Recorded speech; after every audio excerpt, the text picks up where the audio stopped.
বিশ্বনবী হজরত মোহাম্মদ সাল্লাল্লাহু আলাইহি ওয়াসাল্লামকে ভারতীয় পুরোহিত কর্তৃক কটূক্তি ও ধর্মীয় অনুভূতিতে আঘাতে বিজেপি নেতার সমর্থনের প্রতিবাদে বিক্ষোভ মিছিল ও প্রতিবাদ সমাবেশ করেছে রাজশাহীর সাধারণ শিক্ষার্থী ও মুসলিম জনতা।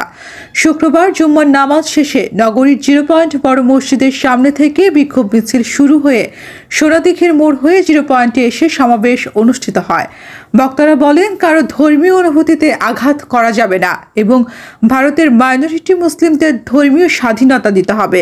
ভারতের সরকারকে হুঁশিয়ারি করে বলা হয়, প্রিয় নবীকে ব্যঙ্গ করে অপমান করেছে, তাদের ফাঁসির দাবি জানান। যদি তা না করা হয় তবে বাংলাদেশে ভারতীয় যেসব দূতাবাস আছে সেগুলো ভেঙে চুরে আগুন ধরিয়ে দেওয়া হবে। এছাড়াও বাংলাদেশে ভারতীয় সব পণ্য বয়কটের হুঁশিয়ারি দেওয়া হয় সমাবেশ থেকে।